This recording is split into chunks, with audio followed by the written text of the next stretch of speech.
friends, would you like to help Mrs. Ryder today? Great, we are going to try to build the plant life cycle. Now I know you may have already done the Label a Plant worksheet with Miss Collado, and in that worksheet you were labeling the parts of a plant. And what we're going to be doing today is we are going to try to decide what comes first in the plant life cycle. Now remember, our life cycle makes what shape? Circle, right? The life cycle makes a complete circle. So do you think that a plant is something that is living or non-living? You've got it. It is living, right? It is actually something that is alive. And so we need to build our plant life cycle. And so let's look at the pictures that we have. Here we have, out of the dirt coming a flower with several leaves on it.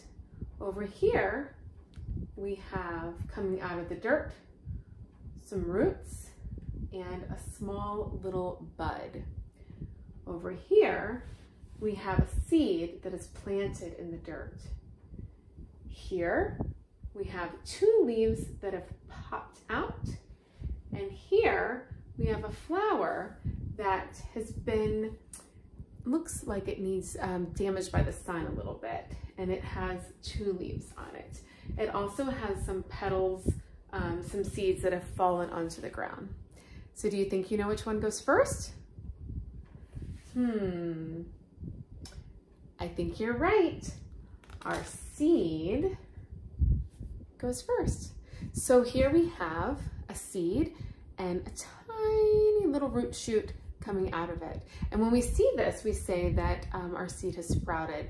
Now, if this was in dirt in the ground outside, you won't see this part, but Mrs. Ryder's going to show you in a little bit how you could possibly see it. So we're going to put that here. And then our seed's going to keep pushing down its roots and popping up more sprouts. And what do you think is going to happen next? You've got it. The next step is our roots are going to grow deeper, and we are going to have one little sprout. Can you see that? Great job. So we're going to put that one down here. All right, you see what happens next? We have our big flower, we have a small plant, and then we have a flower that has seeds that are blown off of it. What do you think will be next? You've got it. In the dirt, out comes the plant, and more pieces of the plant are growing. Remember, when you labeled the plant, we called this piece the stem. These are the roots. These are the leaves. All right, we're gonna stick that down here. And do you see what comes next? Would it be our big blossoming flower or a flower that is dying? You've got it. Our big blossoming flower would be next. So we have less roots, but we have this big, tall flower, and we have leaves on the side. Great job. And then last but not least in our life cycle, we have our flower that has seen the end, right? So what happens is after the flower pops open, the way that the seeds inside the flower are going to get dispersed or moved around is by wind, also by people picking flowers, and sometimes those seeds fall off then. If you are walking outside and you see something we call hitchhikers, little seeds that attach to your clothes, that's another way for them to be transported.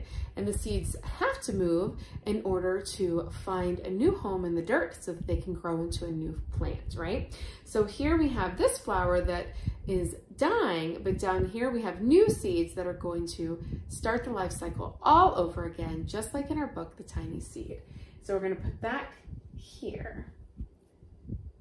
Thank you so much for helping me do the plant life cycle. Are you ready to plant some seeds? All right, let's get to it.